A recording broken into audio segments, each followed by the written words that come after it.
Hey, what's up, Electric Football World? I had a couple of free minutes here, and I've been meaning to do this for a while. Uh, just wanted to show you guys a little decal application video, the kind of decals that I make. I'm making them on a really industry manufacturing quality LED printer. And the way an LED printer prints, it's going to give you super crisp colors. It's going to give you super crisp lines on the small details. I don't know if you can see anything on like the some of the, see if the camera will focus a little bit better there. These are some 2015 Chargers decals, but it's really, the detail is really second to none.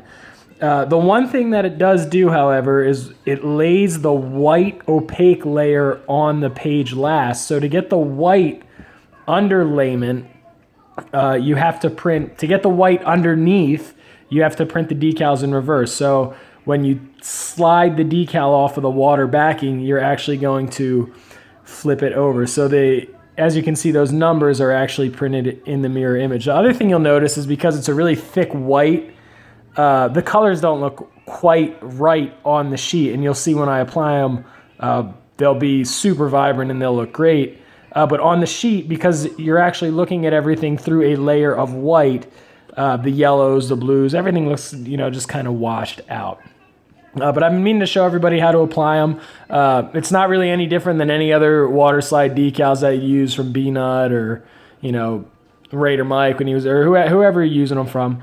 The only difference is that last step when you flip them over. So I have a couple here, 2015 Chargers uniforms, the new skinny leg stripes with the skinny little lightning bolt on them.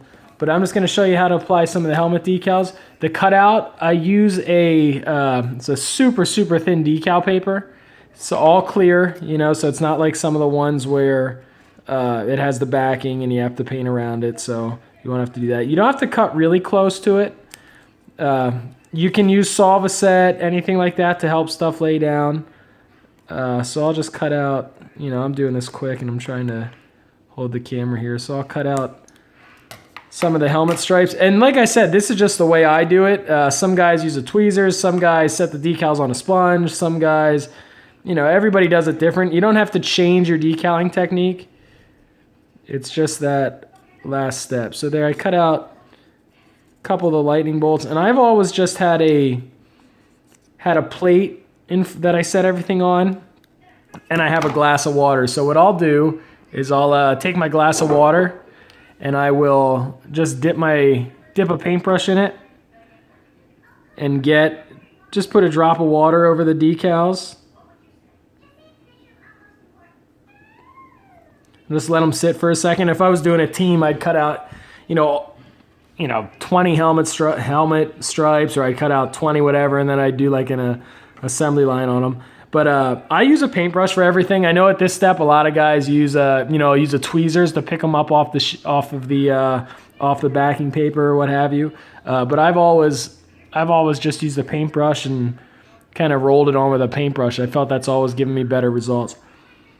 So let them sit here, and they'll start to loosen off of the backing paper.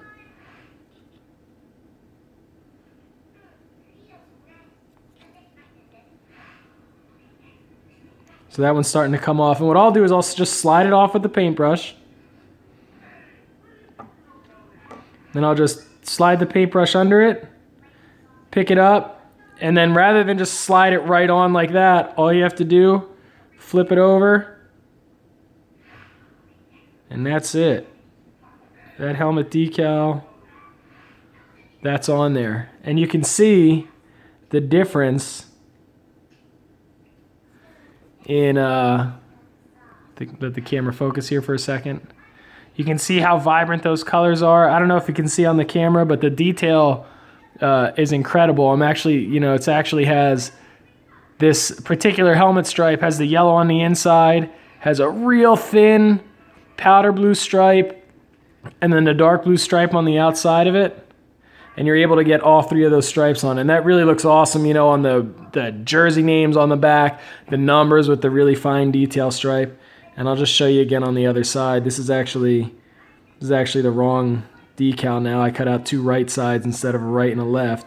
But again, you know, it's just the same thing. You're just going to take it, slide it off the backing paper.